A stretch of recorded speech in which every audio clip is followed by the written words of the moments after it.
Bismillahirrahmanirrahim. Assalamualaikum warahmatullahi wabarakatuh.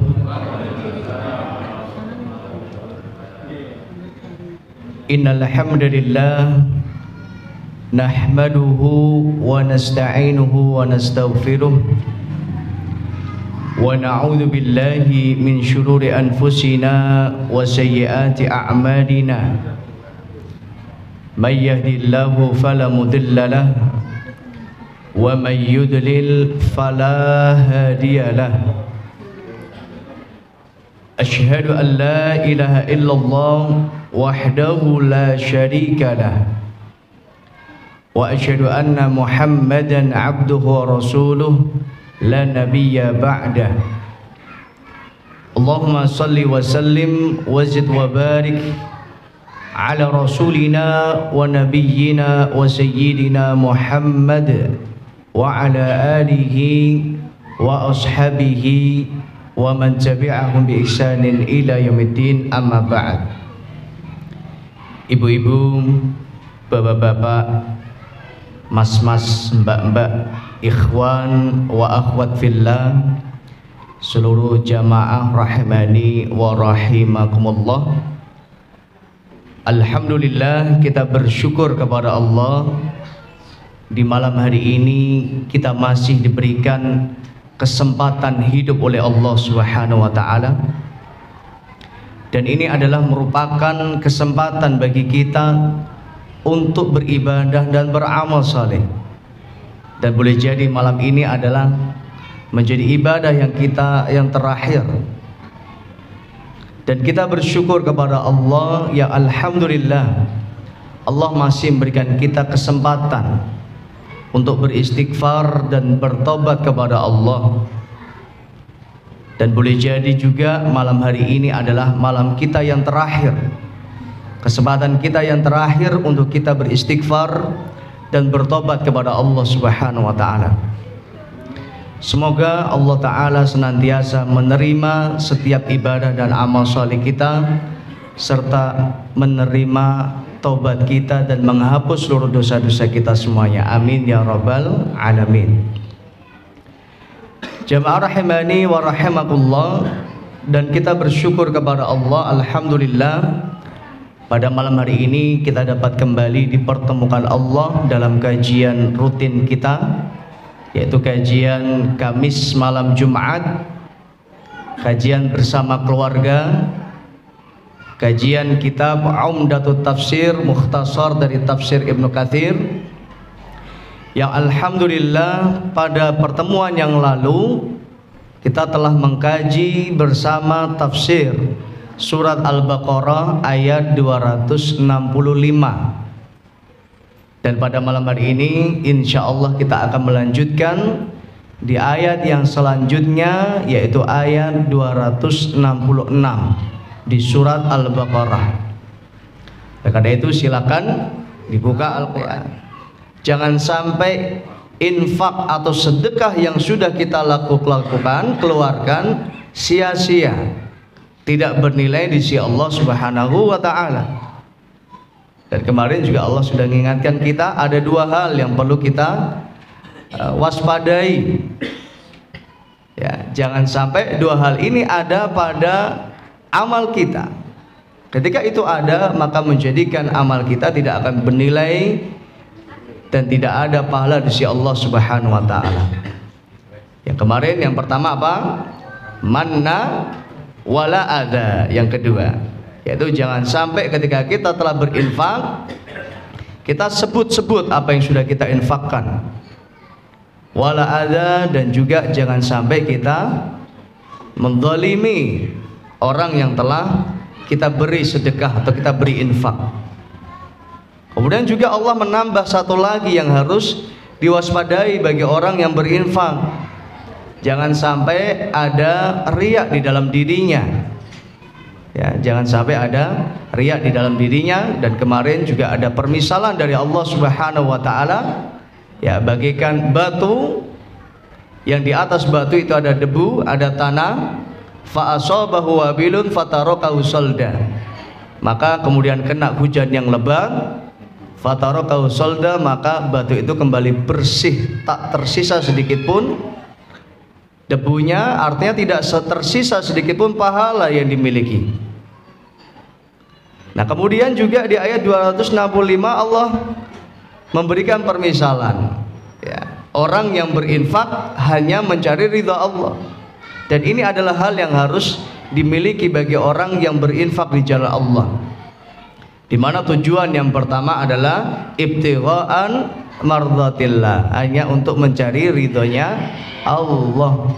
Jangan sampai kita berinfak, dan bahkan ini tidak hanya berlaku pada infak, jangan sampai dalam ibadah kita, dalam amal saleh yang kita lakukan, ya, tujuan kita untuk mencari ridhonya manusia. Dan barang siapa yang tujuannya untuk mencari ridhonya manusia, maka siap-siaplah untuknya kecewa. Karena siapa yang mencari ridho selain Allah, maka dia akan kecewa. Berbeda ketika kita tujuannya hanya untuk mencari ridho Allah, maka tidak ada kecewaan pada diri kita. Bahkan ketika tidak ada seorang pun yang menyanjung kita, yang memberikan apresiasi kepada kita, maka kita tetap tidak akan kecewa. Kenapa? Karena tujuan kita hanya untuk mencari ridha Allah Subhanahu wa taala. Kemudian yang kedua, wa tathbitan min anfusihim, meyakinkan pada diri kita bahwa yang memberikan pahala hanyalah Allah Subhanahu wa taala. Sebagaimana kita berharap hanya kepada Allah, kita memohon dan hanya mencari ridha Allah Subhanahu wa taala, maka yang hanya memberikan pahala hanyalah Allah Subhanahu wa taala. Yakinkan pada diri kita, sebagaimana yang dijelaskan oleh Ibnu Katsir rahimahullah taala, annallaha sajuzihim, bahwasanya Allah Subhanahu wa taala akan memberikan jaza kepada mereka yang telah berinfak, bersedekah. Awfarul jaza ala dzalika, awfarul jaza, dengan balasan atau pahala yang berlimpah, pahala yang banyak, ya, dengan pahala yang wafir, dengan pahala yang berlimpah. Nah, ini menunjukkan bahwa tidak ada yang sia-sia dari apa yang kita lakukan. Bahkan sekecil apapun kebaikan yang kita lakukan, mesti akan mendapatkan balasan dari Allah Subhanahu wa taala. Faman ya'mal mithqala dzarratin khairan yara wa may ya'mal mithqala dzarratin syarran yara. Sehingga enggak ada yang sia-sia. Sekecil apapun kebaikan yang kita lakukan, ya. Bahkan, ya, kemarin di kajian Anjang sana, ya, khusus untuk akhwat, ya, Ahad sore saya menyampaikan bahwa di antara dalam sebuah hadis disebutkan, ya, al-imanu bid'un wa sab'una syu'bah. Iman itu ada 73 cabang. A'laha qaulu la ilaha illallah, yang paling tinggi adalah ucapan la ilaha illallah dengan konsekuensinya. Artinya dengan mengaplikasikan ucapan la ilaha illallah, tunduk taat patuh kepada Allah. Dan yang paling rendah imannya seorang itu adalah imatatul adza anit thariq, yaitu menyingkirkan halangan yang ada di jalan. Sampah, kotoran, duri, batu, apalagi kayu, apapun yang mengganggu sarana umum, sarana jalan. Jadi selemah-lemahnya iman seorang, dia peduli dengan yang semacam ini. Dia peduli yang semacam ini. Artinya apa? Ini sesuatu yang paling rendah keimanan seorang.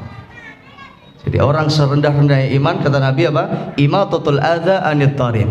Dia menyingkirkan halangan-halangan yang ada di jalan. Jangan sampai kita mengganggu jalan. Ya, ketika ada kotoran, diambil itu kotor. Ada sampah di jalan, diambil sampahnya itu. Ya kan? Dan bahkan nun sewu, ya, mohon maaf, ya, sekarang di zaman orang itu sangat mudah sekali untuk apa? Meludah sembarangan. Meludah di jalan, meludah di pekarangan, di halaman. Nah, ini adalah menzalimi orang lain. Ini adalah adza, ini adalah halangan-halangan.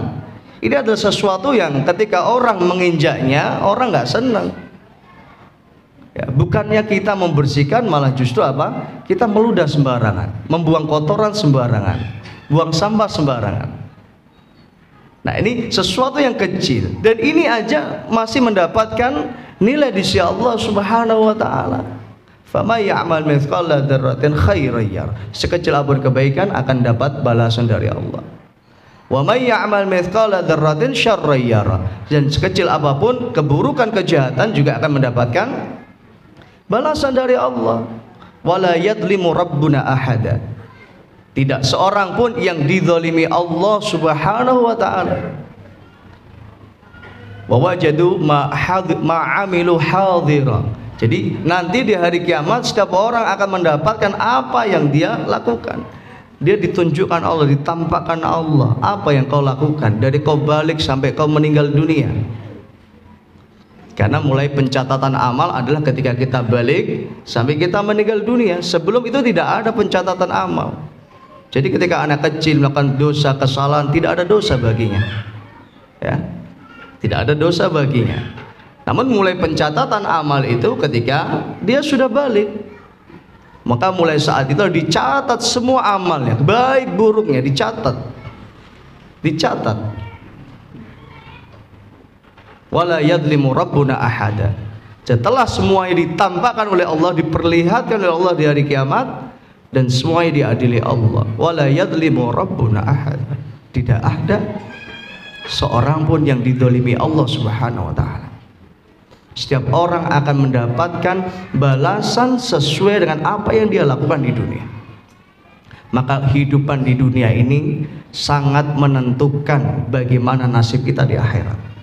Kalau kita ingin bahagia, kalau kita ingin nikmat, mendapatkan kenikmatan dari Allah, kalau kita ingin mendapatkan pertolongan dari Allah di hari kiamat, maka jadilah hamba Allah yang baik, jadilah hamba Allah yang taat, jadilah hamba Allah yang takut kalau kita melakukan sesuatu yang mendatangkan murka Allah.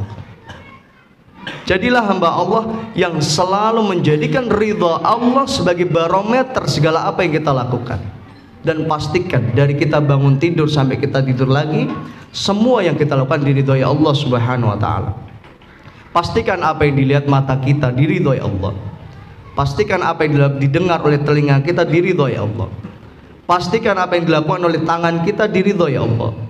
Pastikan apa yang dilakukan kaki kita, seluruh anggota tubuh kita diridhoi Allah Subhanahu wa taala. Wala yadhlimu rabbuna ahada. Tidak ada seorang pun yang dizalimi Allah Subhanahu wa taala. Bahkan ketika seorang hamba tidak mendapatkan keadilan di dunia, dia tidak mendapatkan keadilan di dunia, maka ketahuilah dia akan mendapatkan keadilan Allah di akhirat. Bahkan ketika ada seorang yang dia selamat dari hukum atau jeratan hukum di dunia, ketahuilah dia tidak akan selamat dari pengadilan Allah Subhanahu wa taala. Wala yadlimu rabbuna ahad. Tidak ada seorang pun yang dizalimi Allah Subhanahu wa taala. Maka ini dua hal ini harus kita yakinkan pada diri kita. Yang pertama, mencari ridha Allah, wa tathbitan min anfusihim. Yakinkanlah pada diri kita bahwa apapun yang kita lakukan akan mendapatkan balasan dari Allah Subhanahu wa taala. Tidak ada satupun yang sia-sia. Selama tujuan kita hanya untuk mencari ridha Allah Subhanahu wa taala. Berbeda ketika kita tujuannya bukan karena Allah, maka semua yang kita lakukan sia-sia, tidak dapat pahala dari Allah Subhanahu wa taala. Kemudian Allah berfirman, kamatsali jannatin birawwatin. Di sini ada permisalan dari Allah. Orang yang infak, dia hanya untuk mencari ridha Allah dan dia yakin yang balasannya Allah. Kamatsali jannatin birabwah, bagikan sebuah kebun yang ada di dataran tinggi, di pegunungan. Ya. Asabaha wabilun, asabaha wabilun. Kemudian kebun itu disirami hujan yang lebat. Ya, fa'atat ukula dhi'fain, maka Allah jadikan hasil dari perkebunan atau buah-buahan tersebut dhi'fain, ini 2 kali lipat. 2 kali lipat daripada biasanya. Artinya apa? Setiap infak seorang hamba akan dilipat gandakan Allah Subhanahu wa taala. Ya, akan dilipat gandakan oleh Allah Subhanahu wa taala. Fa'atat ukulaha dhi'fain. Hasilnya ya, jadi panennya dhi'fain, 2 kali lipat. daripada kebun yang ada di dataran rendah. Sehingga ketika misal kemarin kita mengambil contoh, ketika kita menanam durian ya di Runting, di Tambah Harjo ini, dengan kita nanam durian di Gunung Wungkal atau di Celuak, maka mana hasil yang lebih banyak? Maka di sana ya hasilnya lebih banyak. Kenapa? Nah, ini permisalan dari Allah. Karena apa? Ini lebih subur, ya kan? Dan daya serap dari tanah itu lebih baik. Nah, ini Allah permisalkan orang yang berinfak, ya hartanya tidak akan habis, hartanya tidak akan berkurang, justru hartanya akan dilipat gandakan Allah Subhanahu wa taala. Fa'atat ukula dhi'fain, dilipat gandakan menjadi 2 kali lipat. Fa illam yusibha wabilun fatallun, kalau nggak kena hujan yang lebat, maka hujan yang kecil atau gerimis itu pun cukup untuk menyuburkan tanahnya dan cukup untuk juga melipat gandakan hasil buahnya. Wallahu bima ta'maluna basir. Nah, ini menunjukkan bahwa Allah Subhanahu wa taala bima ta'maluna basir, Maha tahu atas segala apa yang kalian lakukan. Sehingga Allah tahu siapa yang ikhlas, siapa yang tidak ikhlas, siapa yang mencari ridha Allah dan siapa yang tujuannya cari ridha manusia, siapa yang yakin dan siapa yang nggak yakin, siapa yang ragu-ragu. Jadi Allah tahu. Allah bima ta'maluna basir. Allah mengetahui segala apa yang kita lakukan. Dan sebagaimana yang sering saya sampaikan, di dunia ini tidak ada satupun tempat di mana kita melakukan sesuatu, apa yang kita lakukan tidak dilihat oleh Allah. Di dunia ini tidak ada satupun tempat ketika kita berucap sesuatu, apa yang kita ucapkan tidak didengar Allah Subhanahu. Allah Maha mendengar, Allah Maha melihat. Nah, ini adalah kesimpulan dari ayat yang kita kaji pada pertemuan yang lalu. Nah, pada malam hari ini kita masuk pada ayat yang selanjutnya. Ayat 266. Silakan yang bawa kitab, yang bawa Al-Qur'an, yang bawa HP bisa buka HP-nya. Surah Al-Baqarah ayat 266. Allah berfirman, "A'udzubillahi minasyaitonirrajim." Ayat ini memberikan reminder kepada kita, memberikan peringatan kepada kita. Jangan sampai ketika kita telah beribadah, beramal soleh, melakukan kebaikan-kebaikan, jangan sampai selanjutnya justru malah kita melakukan keburukan-keburukan. Ya, jangan sampai ketika kita telah melakukan kebaikan-kebaikan, justru setelahnya kita melakukan sesuatu yang dimurkai Allah Subhanahu wa taala. Karena itu dapat menghapus kebaikan yang telah kita lakukan. Allah berfirman, "A'udzubillahi minasyaitonirrajim. Ayawaddu ahadukum an takuna lahu jannah." Apakah salah seorang di antara kalian mau memiliki jannah? Apa jannah? Kemarin apa jannah? Kebun, ya. Kalau di dunia jannah itu artinya kebun, di akhirat jannah artinya surga. Kenapa kebun? Ya, kenapa kebun menjadikan sesuatu yang berharga di dunia? Nah, bahkan saya sudah sampaikan ya. Jadi di Arab Saudi, ya, orang itu dikatakan dia kaya raya itu kalau dia punya kebun. Bukan dia punya mobil atau dia punya apa. Jadi tolak ukur orang kaya di Arab Saudi itu kalau dia punya kebun. Bahkan tidak hanya kebun, sebelum kebun itu orang di sana itu kalau kaya itu mesti punya rumah, karena tidak semua orang punya rumah di sana itu. Karena harga tanah di sana itu mahal sekali. Coba Mas Anjis bantu carikan. Apalagi tanah yang dekat dengan tanah haram, ya, tanah yang dekat dengan Masjidil Haram, Masjid Nabawi. Coba dicekkan harga tanah dekat Masjid Haram. 1 meternya berapa? Ayo, 15 detik.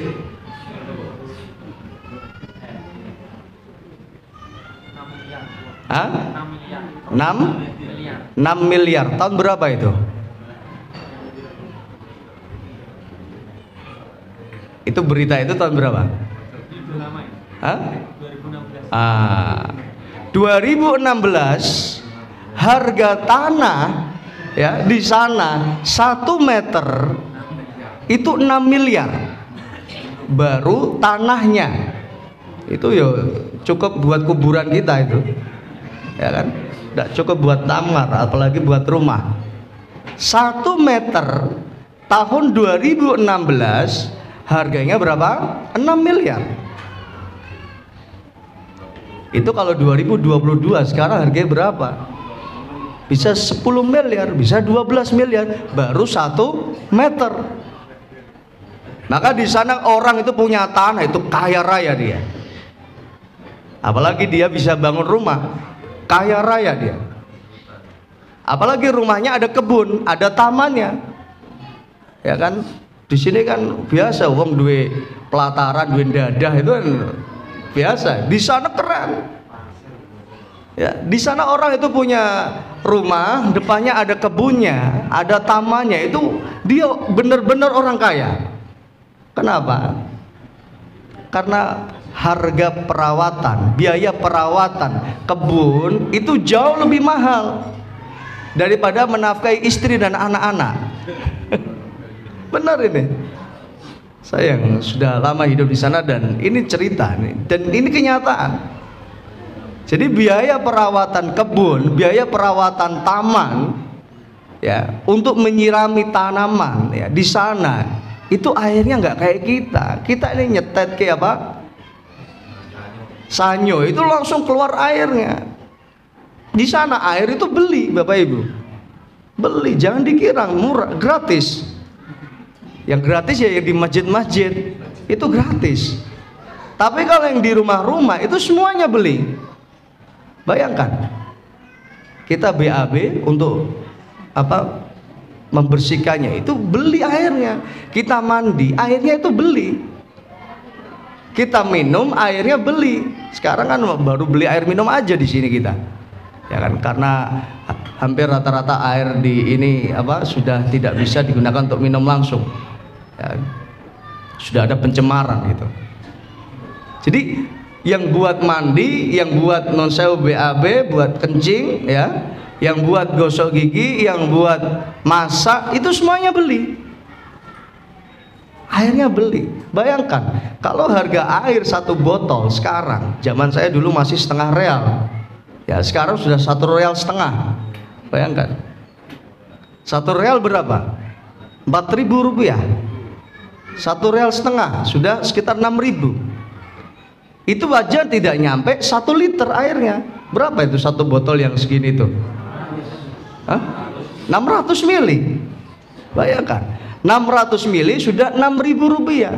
Kita mandi butuh berapa liter air? Apalagi buat nyiram tanaman, itu berapa liter air yang dibutuhkan? Berapa duit yang kita keluarkan? Maka kita harus bersyukur kepada Allah kita hidup di Indonesia.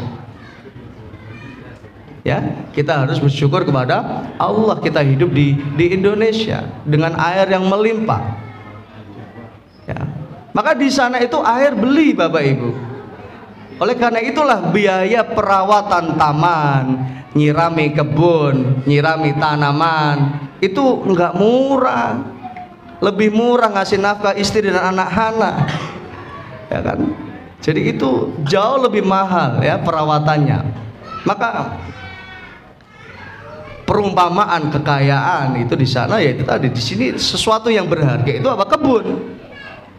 Maka di sini Allah juga mengatakan ayyawaddu ahadukum antakuna lahu jannah. Maukah kalian? Apakah salah seorang di antara kalian mau memiliki jannah, memiliki kebun? Sesuatu yang sangat berharga. Jannatun min nakhilin. Kebunnya enggak ya kebun yang kosong. Kebunnya isinya nakhil. Kebunnya apa? Kebun kurma. Ya, kebun kurma itu orang kaya di sana, punya kebun kurma. Maka Arab Badui jangan dikira mereka miskin-miskin. Justru orang Badui itu mereka kaya-kaya. Ya, mereka punya kebun, mereka punya peternakan unta, mereka punya peternakan kambing. Mereka kaya-kaya dan mereka hidup ya Masya Allah. Jadi kehidupan mereka Dicukupkan Allah dari hasil perkebunan itu, dari hasil peternakan itu. Bayangkan susu unta itu harganya berapa? Satu botol kecil itu harganya 10 real. 10 real itu harganya kurang lebih 40.000. Bukan 600 mili, yang setengahnya lagi itu. Berapa? 250 mili. 220. Itu harganya 10 real. Bayangkan, sekali merah susu onta itu berapa liter yang dia dapatkan? Allahu Akbar. Belum lagi kencingnya unta. Oh, jangan kencing unta itu harganya lebih mahal dari susunya. Loh, nggak percaya. Jadi non sewu, daripada kencingnya panjenengan semua, itu lebih aji kencingnya unta. Bener. Jadi kencing unta itu harganya satu botol kecil itu 25 real. Kalau susu tadi 10 real, kencingnya berapa? 25 real. Loh, padahal yuk kencing loh Ustaz. Ya karena memang ada manfaatnya, ada keberkahan dari sabda Nabi Sallallahu Alaihi Wasallam bahwa kencing kita unta itu adalah obat dari segala macam penyakit. Masya Allah. Maka tapi jangan apa Ustadz, Ustadz mau umroh ya, pesan kencing unta ya? Enggak, saya nggak nerima titipan itu. Kalau mau ya langsung minum di sana. Karena apa? Ya nggak bisa dibawa di perjalanan, repot lagi nanti. Wah, ini terbang dengan tekanan tertentu meledak kan repot juga itu kencingnya. Nah, ini. Jadi kencingnya itu jauh lebih mahal dari apa? Dari susu unta. Dan saya pernah beli kencing unta. Saya pernah minum kencing unta dan saya tungguin. Saya nggak percaya kalau itu kan sudah ada kencing yang sudah tersedia itu, ya kan? Yang sudah di botol-botol. Iya, ini kencing unta. Iya, 6. Saya tidak percaya tapi itu. Saya khawatir kalau itu kencingnya orang Baduy. Saya mau kencing unta yang langsung dia kencing. Saya tungguin tidak apa-apa. 1 jam tidak apa-apa. Bener itu. Saya tungguin. Ketika unta itu kencing ditadain. Masya Allah. Gratis ya, bayar. Kalau minum langsung di itunya mungkin gratis. Jadi bayar gitu. Jadi kalau mau beli kencing unta tungguin ya, jangan langsung beli yang di botolan. Khawatirnya tadi kencingnya siapa? Punya orang Baduy gitu. Jadi itu jauh lebih mahal, jauh lebih berharga. Bayangkan, baru kencingnya saja mahal, apalagi untanya. Itu kaya itu orang Baduy itu. Karena biaya perawatan untuk ternak itu mahal. Di sana rumput itu beli Bapak Ibu. Di sini kan gampang, angon ya. Ngarit, di mana aja banyak rumput. Di sana beli. Jadi di sana itu ada pabrik rumput. Jadi rumputnya itu sudah dipres di kotak-kotak gitu. Nah, itu panjenengan misal kalau perjalanan Mekah Madinah itu biasanya lewat ada kontainer. Itu kontainer itu isinya apa? Rumput. Bukan barang yang lain, isinya rumput. Masya Allah. Jadi itu sangat berharga di sana. Maka orang punya kebun itu orang kaya dia. Apalagi kebunnya apa? Ada tumbuhannya, ada tanamannya. Ayawaddu ahadukum antakuna lahu jannatun min nakhil. Dari kebun apa? Kurma. Wa a'nabin, dari kebun anggur. Nah, kebun anggur, suatu yang sangat berharga di sana. Tajri min tahtihal anhar, dan di mana ya mengalir di bawah kebun tersebut anhar, sungai-sungai. Artinya airnya apa? Banyak. Karena di sana mahal tadi biaya perawatannya. Air harus beli. Jadi kalau ada kebun ya yang dimana mudah untuk mendapatkan air untuk mengairi kebunnya, itu sesuatu yang sangat berharga. Tajri min tahtihal anhar, mengalir bawahnya sungai, artinya mudah untuk didapatkan air. Lahu fiha min kulli thamarat, bahkan tidak hanya isinya kurma dan anggur, tapi lahu fiha min kulli thamarat, di dalamnya berbagai macam aneka buah-buahan. Ya kayak kita lah, punya apa, dada, kebun, ditanami macam-macam kan. Ada anggur, ada mangga, ada kelengkeng, ada rambutan, ada duren, ada sayur-sayuran. Allahu Akbar, seneng. Ya. Ibu-ibu bisa belanja di pasar, lihat sayuran sudah seneng, apalagi bisa panen buah-buahan dan sayuran dari hasil kebunnya sendiri. Ya, di dunia aja udah senengnya kayak gini, apalagi di akhirat nanti di surga Allah. Ya kan? Saya nikmati kemarin ya, beberapa hari yang lalu menikmati anggur. Itu anggur gede sekali, Masya Allah. Ya Allah, saya katakan sama istri, baru di dunia saja ini anggur enaknya kayak gini ya. Gimana itu nanti kita apa bisa menikmati anggur di surga Allah Subhanahu wa Ta'ala. Baru menikmati manggis di dunia ini segernya kayak gini, enaknya kayak gini. Apalagi nanti kita bisa menikmati buah-buahan yang ada di surga, yang rasanya, kelezatannya tidak bisa digambarkan oleh manusia. Jauh lebih lezat, jauh lebih nikmat, tidak bisa dibayangkan. Dan di sana kita bisa makan sepuasnya, sekenyangnya. Bahkan tidak ada di surga itu orang buang air besar. Ya, tidak ada buang air kecil. Nggak ada namanya orang BAB, nggak ada. Ya kan? Makan terus, tidak akan kenyang. Ya kan? Walakum fiha ma tashtahi anfusukum walakum fiha ma tad'un. Di surga kalian bisa mendapatkan apa saja yang kalian inginkan. Ma tashtahi anfusukum. Apa saja yang kalian inginkan akan dihadirkan oleh Allah Subhanahu wa Ta'ala. Walakum fiha ma tad'un. Semuanya yang kalian inginkan akan dihadirkan Allah Subhanahu wa Ta'ala. Itu surga Allah. Maka kalau kita di dunia ini mengharapkan sesuatu, menginginkan sesuatu, kok gak kunjung dikasih Allah, gak dikabulkan, ingatlah, jangan lupa diri, kita ini masih di dunia. Kita nggak di surganya Allah. Kalau di surga apa saja kita inginkan dikabulkan Allah. Apa saja yang kita inginkan diberikan oleh Allah Subhanahu wa Ta'ala. Di dunia belum tentu. Karena apa yang kita inginkan belum tentu itu yang terbaik bagi kita. Yang pasti Allah selalu memberikan yang terbaik dan yang kita butuhkan. Nah ini. Lahu fiha min kulli thamarat. Maka apa? Di kebun itu juga ada buah-buahan yang lain. Tidak hanya kurma, tidak hanya anggur. Itu sesuatu yang sangat berharga loh. Jadi di daerah yang gersang, nah, ini enggak hanya di Indonesia nih ya. Permisalannya di Arab Saudi. Karena ini ayat ini turun kepada orang Arab saat itu. Ya kan? Jadi yang tanah yang gersang, sesuatu yang sangat berharga kalau bisa apa? Menanam, bisa mengairi. Lahu fiha min kulli thamarat, dan di dalam kebun-kebun itu, di dalam kebun itu ada banyak buah-buahan. Wa asabahul kibaru walau dzurriyyatun du'afa. Nah, inilah yang menjadi renungan kita semua. Wa asabahul kibaru walahu dzurriyyatun du'afa. Maka sang pemilik kebun ini, kibar artinya sudah tua ya. Walahu dzurriyyatun du'afa, dan dia memiliki generasi yang lemah.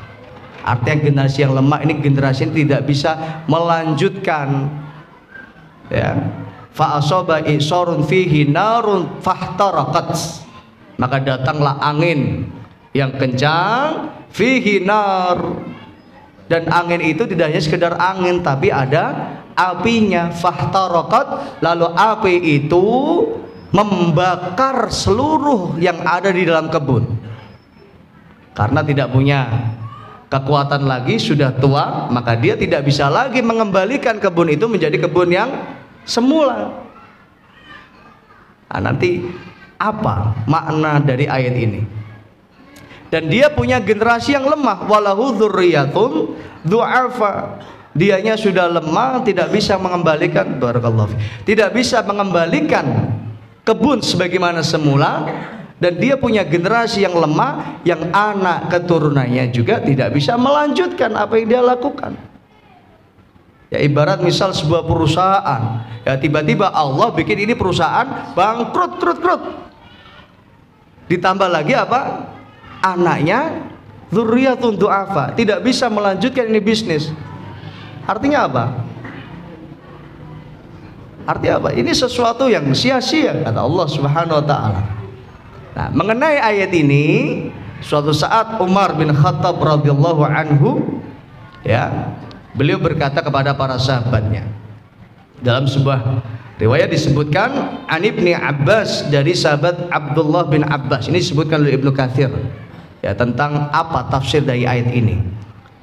Dari Abdullah bin Abbas radhiyallahu anhu beliau berkata, qala Umar bin Khattab yauman li ashabin Nabi sallallahu alaihi wasallam. Suatu saat Umar bin Khattab berkata kepada para sahabatnya Nabi.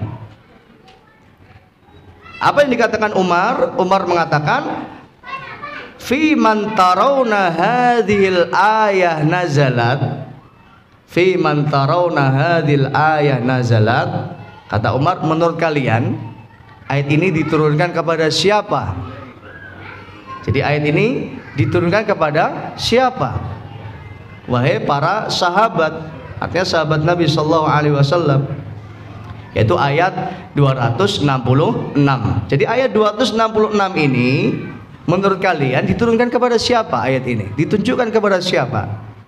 Berbicara tentang siapa ayat ini? Qalu, maka para sahabat mengatakan, Allahu a'lam, hanya Allah yang tahu makna atau tafsir dari ayat ini.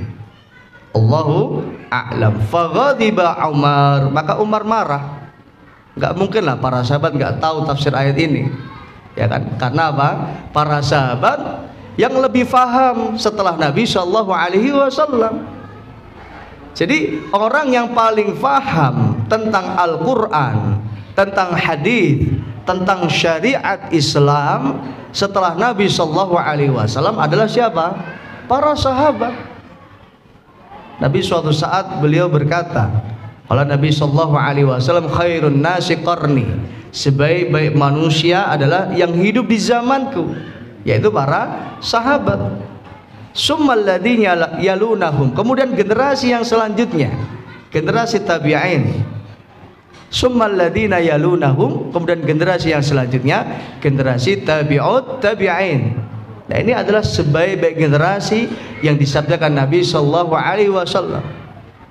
Maka sahabat, tabi'in, tabi'ut tabi'in, nah, ini adalah beliau semua, ini adalah radhiyallahu anhum, inilah yang menjadi standar dalam ibadah dan amal saleh kita.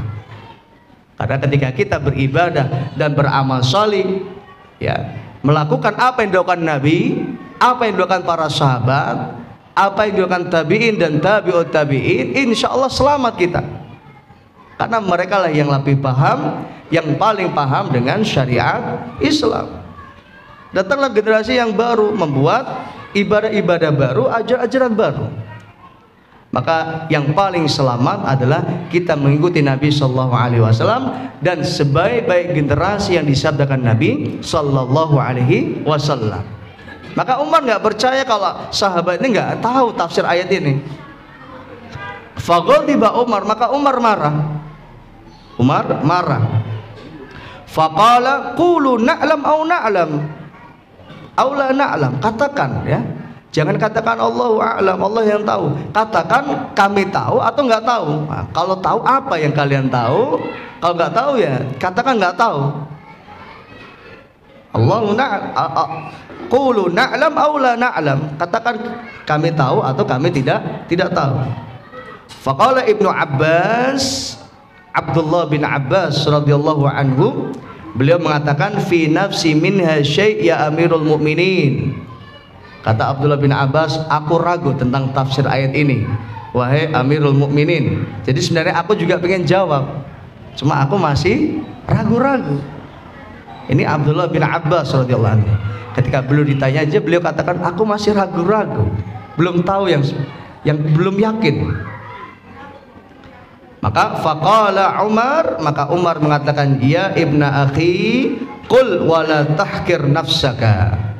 wahai ibna akhi, wahai keponakanku, ya, kul, katakanlah, udah katakan aja, nggak usah malu-malu, jangan kau hinakan, jangan kau hinakan dirimu.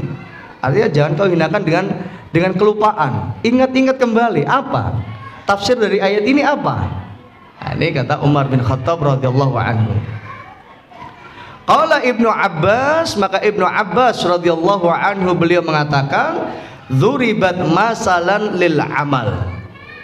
Dzuribat masalan li amalin. Wahai Amirul Mukminin, wahai Umar bin Khattab, ayat ini ya Allah jadikan sebuah permisalan pada sebuah amal. Dzuribat masalan lil amal. Jadi ini menjadi permisalan sebuah amal. Qala Umar, maka Umar radhiyallahu anhu mengatakan, ayu amal, amal apa wahai Abdullah bin Abbas? Ya, amal apa? Kata Abdullah bin Abbas, li rajulin ghani ya'malu bi ta'atillah. Ayat ini turun pada hamba Allah yang kaya, pada seorang yang kaya.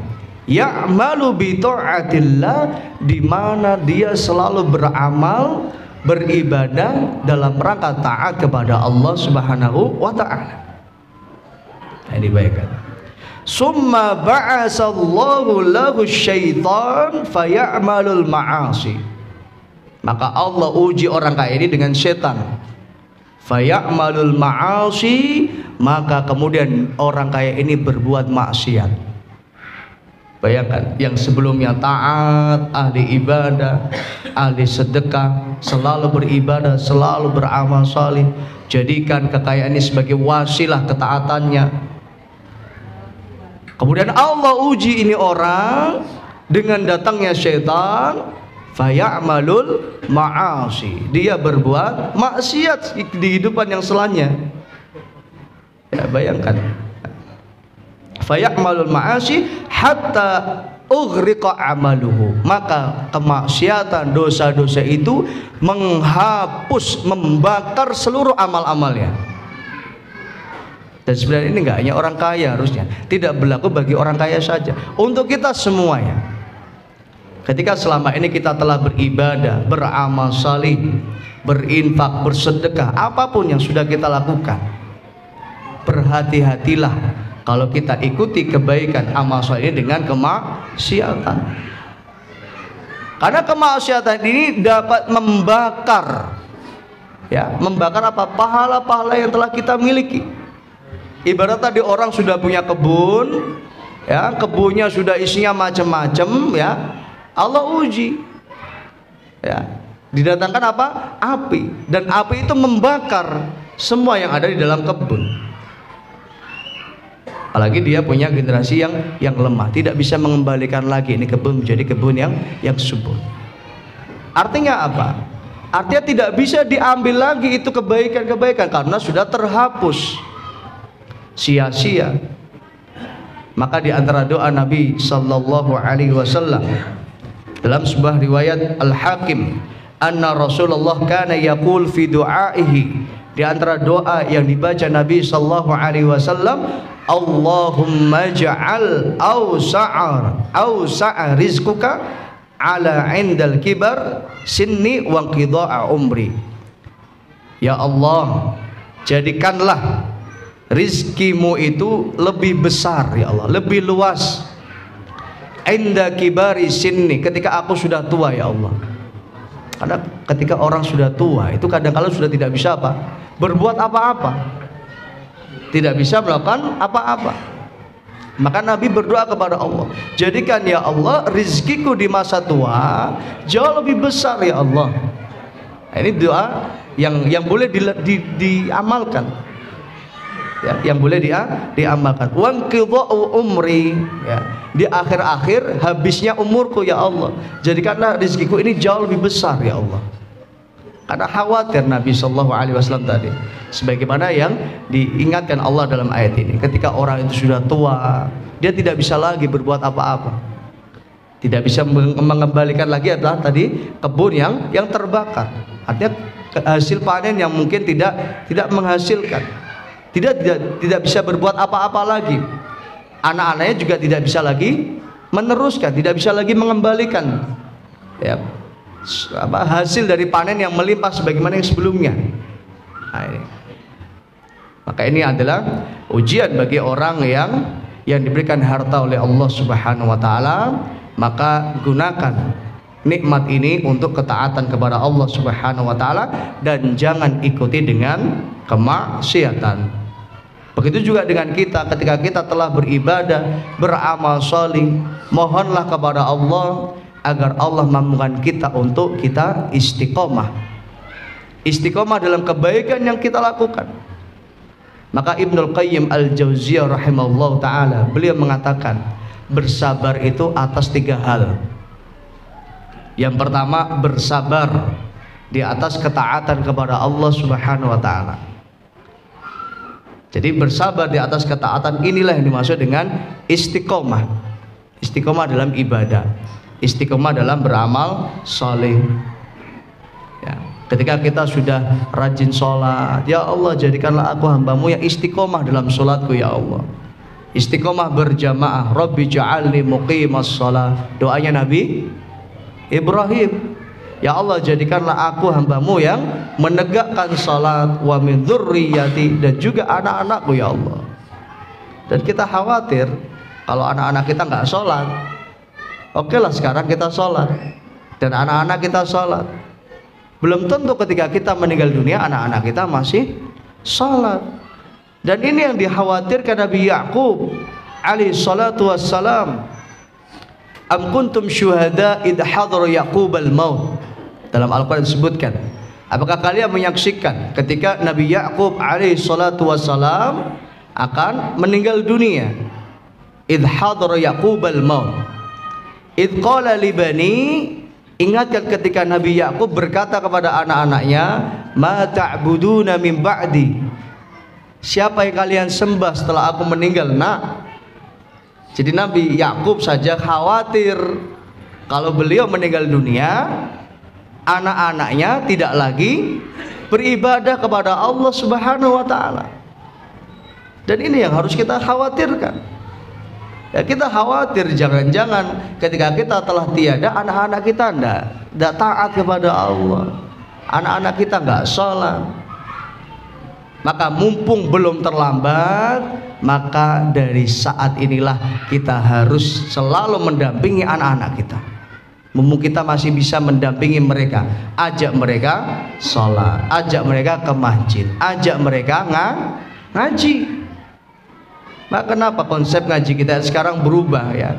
Sekarang namanya ngaji bareng keluarga. Karena kita pengen Bapak Ibu ngajinya apa? Bareng keluarga, nggak sendiri-sendiri. Diajak istrinya, diajak anak-anaknya.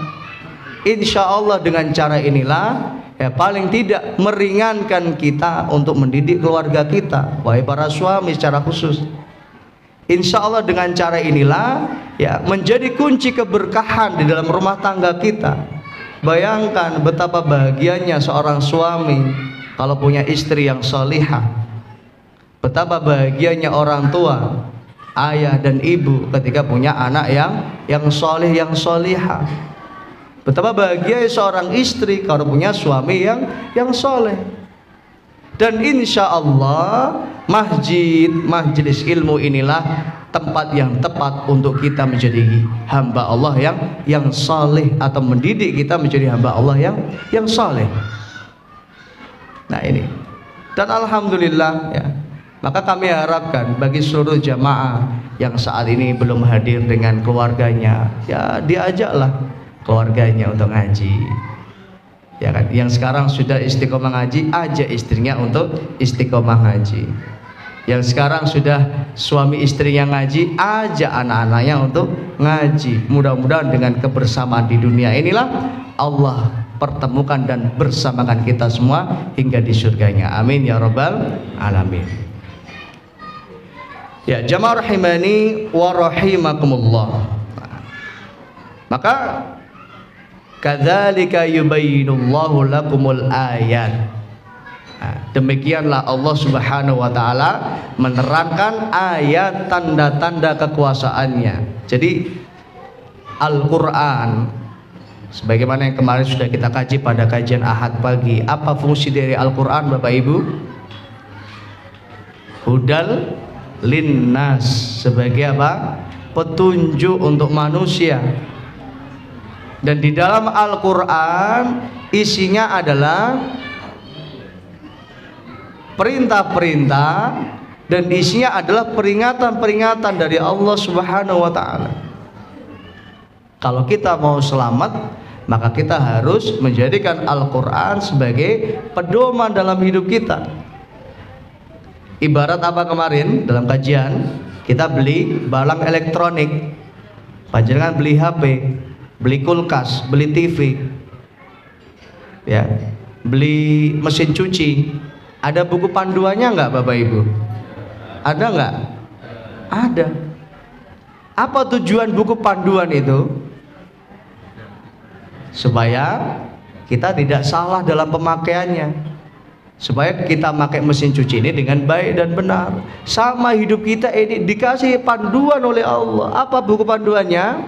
Al-Qur'an. Al-Qur'anul Karim hudal linnas, petunjuk yang menunjukkan kepada kita jalan yang benar, ini jalan yang salah, ini yang benar, ini yang salah. Ini yang menjadikan kau selamat, ini yang menjadikan kau tidak selamat. Ini yang mengajak kamu, menjadikan kamu masuk surga, ini yang menjuruskan kamu ke neraka. Itu semuanya lengkap ada di dalam Al-Qur'an. Maka hidup kita kalau mau selamat, maka jadikanlah Al-Qur'an sebagai pedoman hidup kita.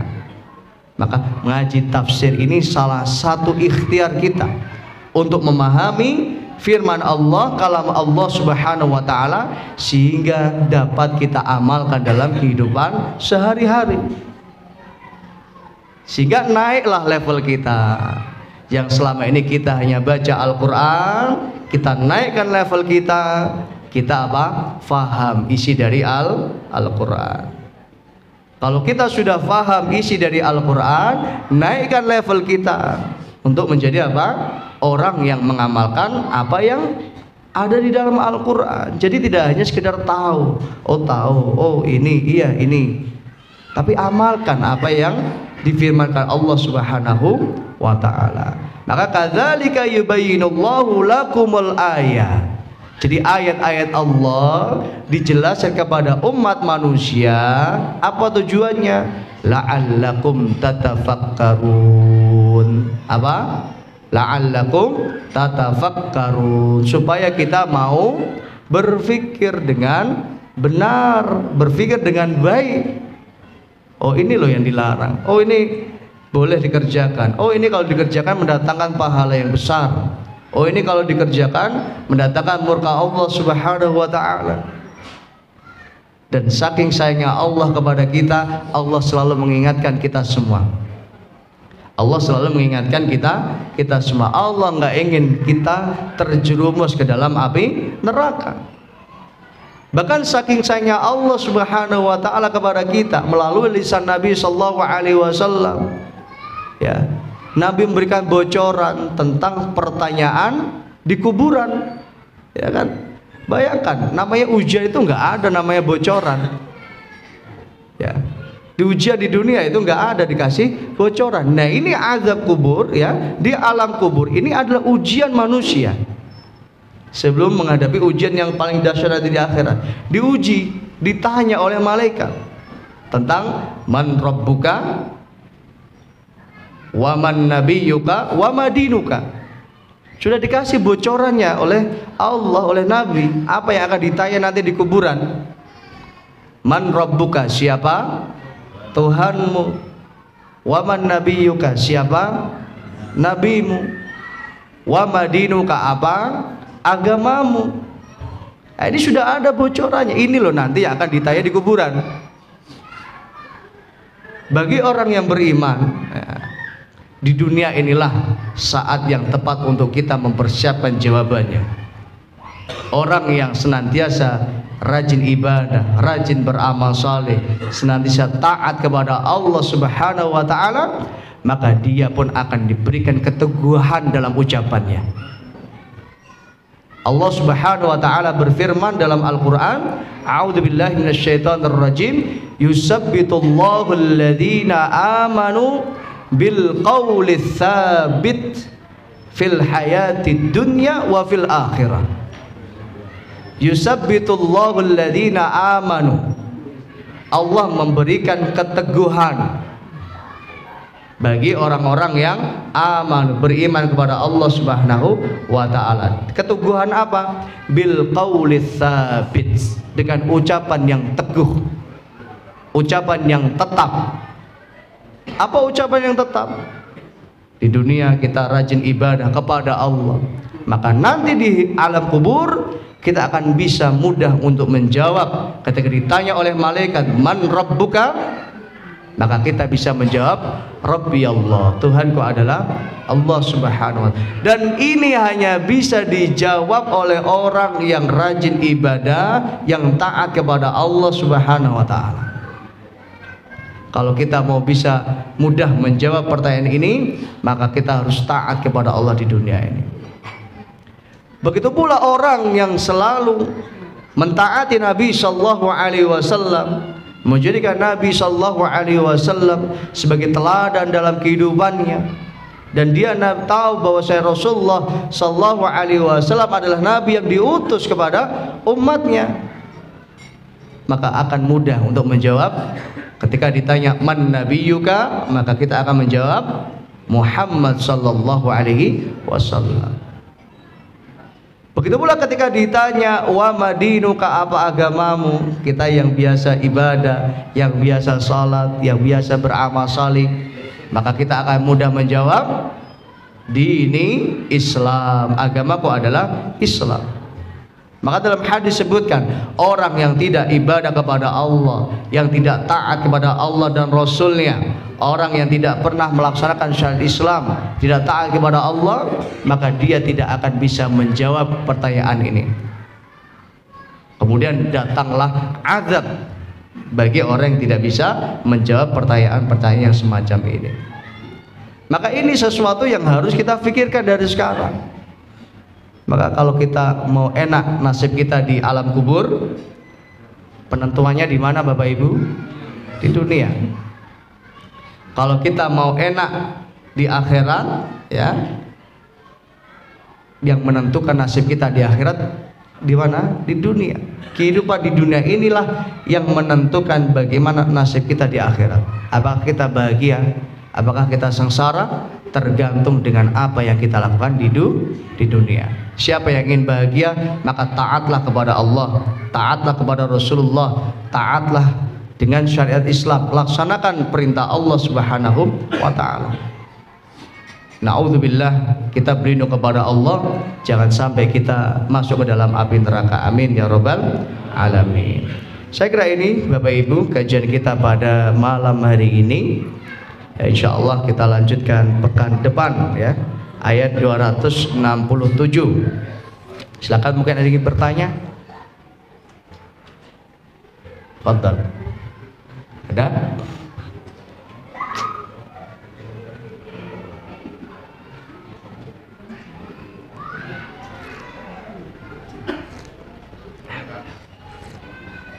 Monggo Pak Anto. Masya Allah. Penasaran. Makanya Pak, manfaat daripada kencing muntah itu apa? Oh iya, barakallahu fiik. Ustaz, manfaat dari air kencing unta itu apa Ustaz? Allahu Akbar, ya. Jadi tidak disebutkan secara khusus, ya, semua apa manfaatnya bla bla bla bla.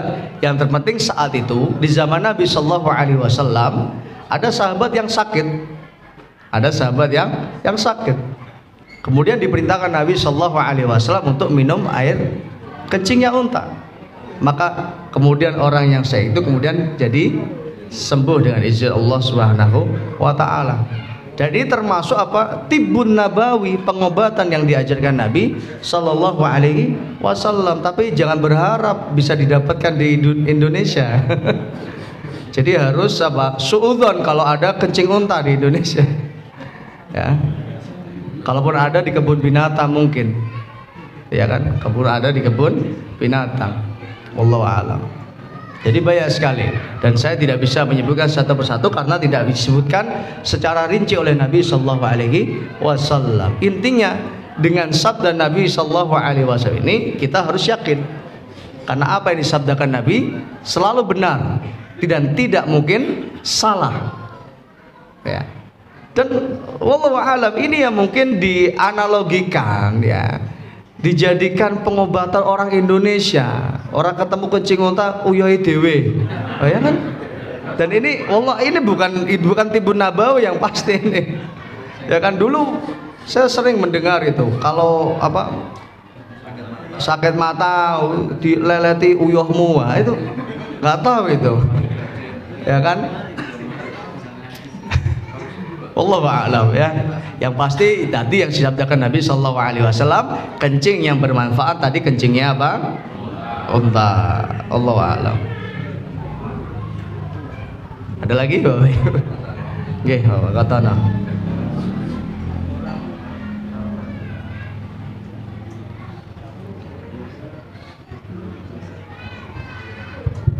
Terima kasih. Tadi dijelaskan bahwa dalam ayat yang dibahas tadi itu ada seseorang yang ketika mudanya itu beramal soleh, kaya beramal soleh, akan tetapi intinya di belakangnya ketika sudah tua, itu bermaksiat kepada Allah dan akhirnya timbul penyesalan, tapi penyesalan itu tidak ada artinya sama sekali. Nah, yang saya tanyakan bahwa amalan itu tergantung pada akhir hayatnya.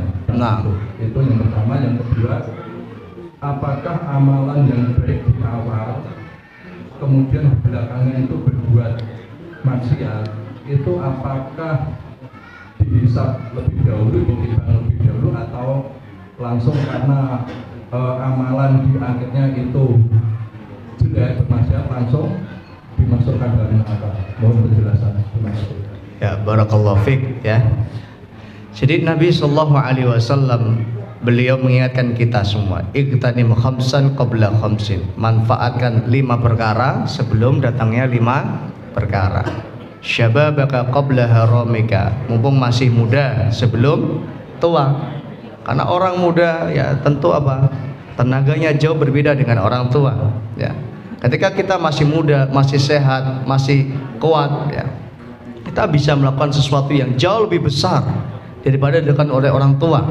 Tenaga kita jauh lebih kuat, ya, sehingga sangat mudah sekali, sangat mampu sekali untuk kita rajin ibadah, rajin beramal saleh, ya. Bahkan ya, betapa nikmatnya orang yang bisa beribadah haji, beribadah umrah di masa mudanya daripada beribadah haji atau umrah ketika sudah tua. Ya, cuma di Indonesia ini regulasi memang yang mengatur kita, ya. Antrian haji ini sudah harus lama nih. Saya punya teman kemarin 8 Juli 2022 daftar haji, berangkatnya tahun 2085. Artinya estimasi nunggunya itu 63 tahun. Nggak tahu yang sekarang daftar di bulan September ini mungkin sudah 65 tahun atau 70 tahun antrinya, nunggunya. Artinya apa? Ya begitulah. Maka betapa nikmatnya kita ketika kita bisa beribadah di waktu muda. Dan nikmatnya haji itu ketika masih muda, Bapak Ibu. Ya, maka saya lihat jamaah haji itu, ya Allah, yang sudah sepuh-sepuh itu tentu tidak bisa maksimal dalam sholatnya, dalam ibadahnya, ya kan? Begitu juga yang umrah tidak bisa maksimal dalam sholat ibadahnya. Maka mumpung masih muda, Nabi ingatkan, syababaka qabla haramika. Kemudian yang kedua, wasihataka qabla saqamika, sehatmu sebelum sakitmu, ya kan? Sehatmu sebelum sakitmu. Belum tentu yang tua sakit-sakitan, yang muda sehat belum tentu. Yang muda banyak yang sakit-sakitan banyak, yang tua sehat banyak. Maka tolak ukurnya bukan dengan tua, ya, sehat. Ketika kita masih sehat, gunakan kesehatan kita untuk taat kepada Allah, Karena orang ya. Jadi untuk ibadah, untuk beramal soleh kita harus sehat Bapak Ibu. Karena ketika kita sehat kita bisa lebih maksimal. Maka untuk ibadah amal soleh kita harus sehat. Karena nun sewu, orang berbuat maksiat saja dia butuh sehat, ya enggak? Orang maksiat saja dia butuh sehat, apalagi kita yang ibadah taat kepada Allah, maka kita harus sehat. Karena dengan sehat inilah kita bisa beribadah lebih maksimal.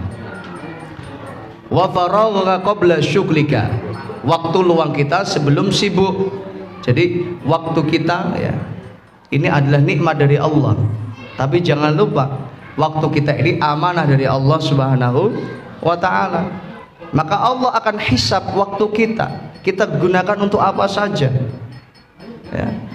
Kita gunakan untuk apa saja, dihisab oleh Allah Subhanahu wa ta'ala. Jangan dikira enggak Bapak Ibu.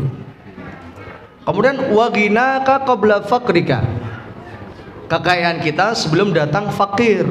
Apa artinya fakir? Fakir miskin ya. Banyak orang ketika sudah jatuh miskin dia akhirnya menyesal. Ngerti yang ngono mbiyen aku selalu berinfak, beramal soleh, bersedekah. Ngerti yang ngono mbiyen aku gini-gini dan sebagainya. Giliran dikasih kekayaan dia foya-foya, digunakan untuk sesuatu yang tidak bermanfaat. Kemudian juga wahayataka qabla mautika, kehidupan kita sebelum datang maut kita. Artinya apa? Sebelum datangnya ajal, mumpung dikasih kesempatan hidup oleh Allah, gunakan nikmat hidup ini untuk kita beribadah dan beramal soleh. Nah kemudian Ustaz, Nabi Sallallahu Alaihi Wasallam, sebagaimana sabda Nabi Sallallahu Alaihi Wasallam, seorang akan diwafatkan ya sesuai dengan kebiasaannya. Maka pastikan hidup kita biasa beribadah dan beramal saleh. Jangan sampai kita diwafatkan Allah dalam kondisi bermaksiat kepada Allah Subhanahu wa ta'ala. Wa innamal a'malu bi khawatimiha. Nabi sallallahu alaihi wasallam juga bersabda, sesungguhnya kehidupan seorang, amal itu tergantung bagaimana akhirnya. Maka disinilah ya, disinilah yang menjadi apa? Renungan untuk kita semuanya. Jangan sampai ketika kita sudah beribadah, beramal saleh, namun ternyata kita akhiri kehidupan kita dengan su'ul khatimah ya. Maka di antara doa Nabi sallallahu alaihi wasallam yang diabadikan Allah dalam Al-Qur'an, Nabi berdoa, Rabbana la tuzigh qulubana ba'da id hadaitana wa hab lana min ladunka rahmah innaka antal wahhab. Rabbana wa Rabb kami, la tuzigh qulubana, ya Allah jangan kau sesatkan hati kami. Jadi ketika kita sudah rajin ibadah, rajin beramal saleh, rajin berinfak, bersedekah, jangan sampai kita ikuti setelahnya dengan kezaliman, dengan kemaksiatan. Karena penyesalan tidak akan berarti. Ketika orang sudah menyesal, maka tidak akan bisa dia mengembalikan penyesalan itu. Maka la tuzigh qulubana ya Allah ba'da id hadaitana. Ketika kita sudah rajin sholat, rajin ngaji, jaga semangat sholat, semangat ngaji ini ya. Karena apa? Setan sangat pintar menggoda manusia. Maka di sini ayat ini kata Ibnu Abbas radhiyallahu anhu apa? Allah menguji seorang ini dengan datangnya setan. Lalu dia apa? Mengikuti apa yang dilakukan oleh setan, apa yang dibisikkan oleh setan. Sehingga kebaikan-kebaikan yang selama ini dia telah lakukan, dalam ayat ini disebutkan apa? Fahtaraqat, maka terhapus kebaikan-kebaikannya. Karena apa? Tidak ada keinginan untuk kembali bertobat kepada Allah Subhanahu wa ta'ala.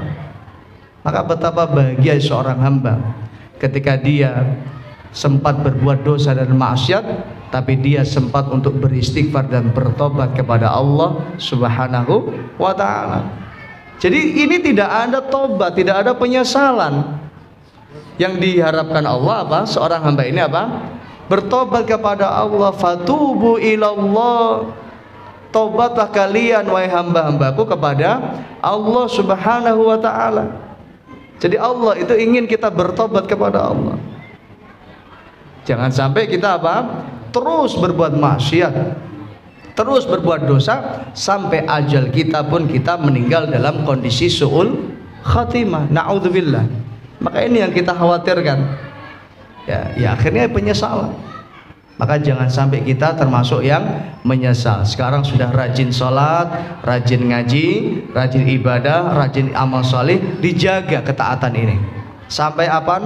Sampai ajal menjemput kita. Fala tamutunna illa wa antum muslimun.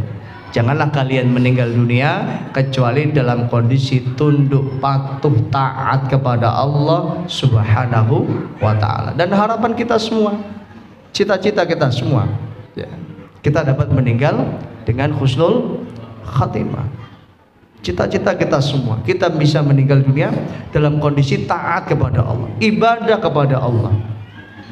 Allahu Akbar. Berapa tahun yang lalu kita ditunjukkan ya sebuah teladan terbaik untuk kita semua.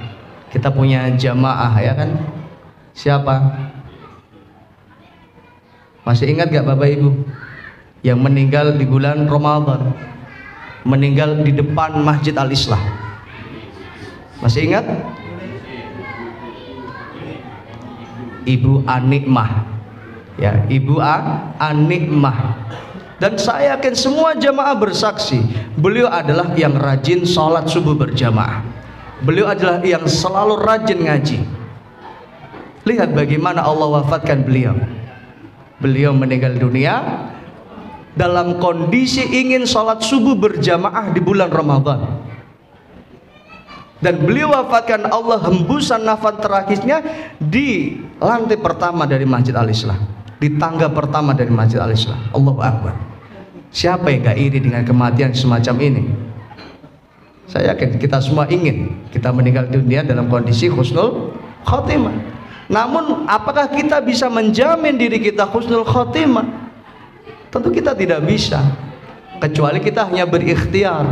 Kita selalu menjaga diri kita dari hal-hal yang diharamkan Allah. Kita selalu menjaga diri kita untuk senantiasa taat kepada Allah Subhanahu wa ta'ala. Kita selalu menjaga diri kita, apa yang kita lakukan diridhoi Allah. Sebagaimana di awal kajian, pastikan kita dari bangun tidur sampai tidur lagi, semua yang kita lakukan diridhoi Allah Subhanahu wa ta'ala. Pastikan apa yang dilihat mata kita, didengar telinga kita, dilakukan tangan kita, ya, dilangkahkan oleh kaki kita, dan dilakukan oleh seluruh anggota tubuh kita, semua yang diridhoi Allah Subhanahu wa ta'ala. Dengan cara inilah insya Allah kita dapat menjaga diri kita senantiasa taat kepada Allah. Jikapun Allah takdirkan kita wafatkan di hari ini, maka insya Allah kita meninggal dalam kondisi husnul khatimah. Amin ya rabbal alamin. Saya kira ini Bapak Ibu. Ada lagi? Sampun ya. Saya kira ini kajian kita pada malam hari ini. Setelah ini kami harapkan Bapak Ibu untuk tidak pulang dulu, karena ibu-ibu dapur sudah masak dari pagi ya, membuat bakso ya. Silakan nanti bisa dinikmati setelah kajian, dan kami harapkan kepada seluruh Bapak Ibu dan jamaah untuk tetap menjaga kebersihan masjid. Sebagaimana kita masuk masjid dalam kondisi bersih, maka tinggalkan masjid dalam kondisi bersih. Mangkok dan gelasnya mohon untuk dikumpulkan ya, dipojokkan atau dikumpulkan di salah satu tempat. Terima kasih. Mari kita akhiri dengan doa kafaratul majlis. Subhanakallahumma wa bihamdika asyhadu an la ilaha illa anta astaghfiruka wa atubu ilaik. Wassallallahu ala nabiyyina Muhammad wa ala alihi washabbihi wasallam. Walhamdulillahirabbil alamin. Assalamualaikum warahmatullahi wabarakatuh.